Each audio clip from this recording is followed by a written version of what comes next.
Et alors, vous arrivez dans le marché chinois il y a 1 an et demi, c'est Ouais. très récent. Ouais. Qu'est-ce qui vous a impressionné le plus sur ce marché-là? Alors, ce qui m'a impressionné, c'est que la première chose, finalement, les femmes sont partout dans le monde les mêmes.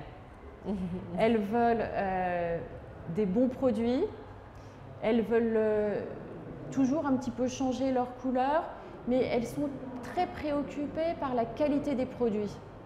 Et donc, finalement, les femmes sont les mêmes partout. On veut être belle, on veut avoir des beaux cheveux, on veut avoir une belle peau. Donc, on est toutes pareilles dans le monde. Ce qui m'a marqué, c'est que sur le marché chinois, les femmes sont très préoccupées par leur peau. Ils ne sont pas encore très éduqués sur le cheveu. Et donc, moi, j'ai été très surprise de la dynamique en fait autour du cheveu et de femmes qui nous posaient beaucoup de questions sur la composition des produits, la sécurité de nos produits. Et ça, c'est quelque chose qui est très différent de l'Europe en fait. Il y a une vraie préoccupation sur Ça, vous la l'avez qualité des produits. remarqué durant vos discussions avec les clients ou les partenaires commerciaux? Oui, et les consommateurs aussi. Ils nous posent beaucoup de questions sur les ingrédients. D'où viennent les ingrédients? Est-ce que les formules sont safe? Des questions qu'on n'a pas en Europe finalement, parce qu'on est plus connu. Ouais. Donc les gens ont déjà plus de garanties en fait. Et lors de la foire, vous rencontrez beaucoup de commerçants, beaucoup de partenaires commerciaux. Par exemple, tout à l'heure, vous avez eu Tmall. Oui. Quels sont les résultats de votre participation cette fois-ci? Alors, on a eu beaucoup de contacts très intéressants, puisque nous, on est là pour lancer des nouvelles marques. Et encore une fois, beaucoup d'intérêt sur la catégorie de la coloration. Il y a une croissance exponentielle de la coloration en Chine et la recherche vraiment de produits qui sont de très haute qualité et à très haute naturalité. Oui, normalement, les Chinois teintent leurs cheveux dans les salons de coiffure. Et alors, comment vos produits vont servir ce genre de clientèle-là? Alors en fait, en Chine, de ce que j'ai compris, les femmes aussi achètent des produits et les emmènent chez le coiffeur.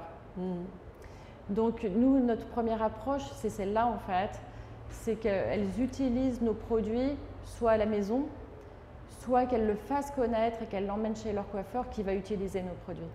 Pour les salons de coiffure, ils utilisent plutôt L'Oréal et les marques japonaises. Donc, vous avez un grand potentiel pour pénétrer dans plusieurs salons de coiffure chinois. Et vous avez déjà lancé un bureau ou quelque chose en Chine? Non, pas encore, mais ça fait partie des projets.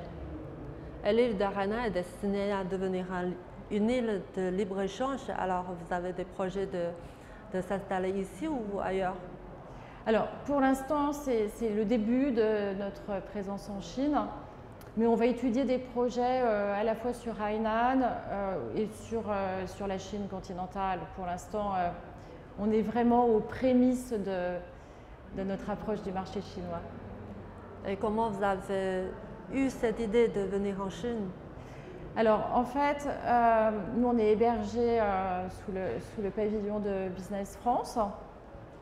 Et depuis l'ouverture des frontières, on avait très envie de venir en Chine, de rencontrer nos consommateurs, de rencontrer nos clients, puisque nous, on a démarré pendant la période Covid.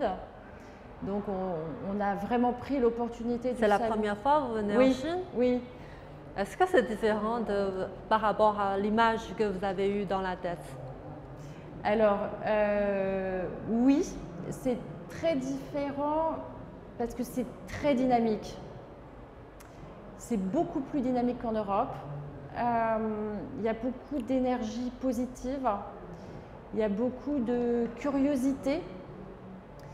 Et ça apporte beaucoup d'énergie aussi à une marque comme la nôtre en fait.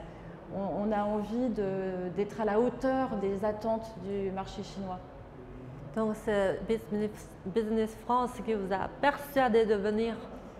Oui, mais on avait très envie de venir aussi déjà. Ça vous a pas déçu? Pas du tout, au contraire. Ah. Au contraire. Et on a envie de continuer et d'aller plus vite et plus rapidement en Chine. Et comparé aux autres marques chinoises, vous avez un avantage? Alors, on a un avantage qui est celui d'être vraiment spécialiste dans notre catégorie. Donc ça, c'est un très gros avantage. Et on a aussi forcément une connaissance très profonde du cheveu et du cuir chevelu qui est liée à l'histoire de notre société en fait. Donc nous, on pense qu'on peut apporter sur le marché chinois des innovations et qui vont permettre de compléter l'offre qui existe déjà et qui par ailleurs est intéressante. Le cuir chevelu, s'il est en bonne santé, on va avoir des cheveux qui sont brillants, qui ont de la force. Donc l'importance, et vous avez raison, l'importance est vraiment d'avoir des soins du cuir chevelu qui sont très profonds. Mais les soins sont plutôt pour les cheveux, non? Les deux. C'est l'importance justement qu'on accorde chez Eugène Perma en ayant dans la gamme essentielle des soins qui sont destinés au cuir chevelu. Donc par exemple pour le marché asiatique, on a développé des formules qui sont pour les cuirs chevelus sensibles à base d'argile, l'argile qui va apaiser le cuir chevelu pour justement le nettoyer de ses impuretés et permettre aux cheveux de pousser de manière saine.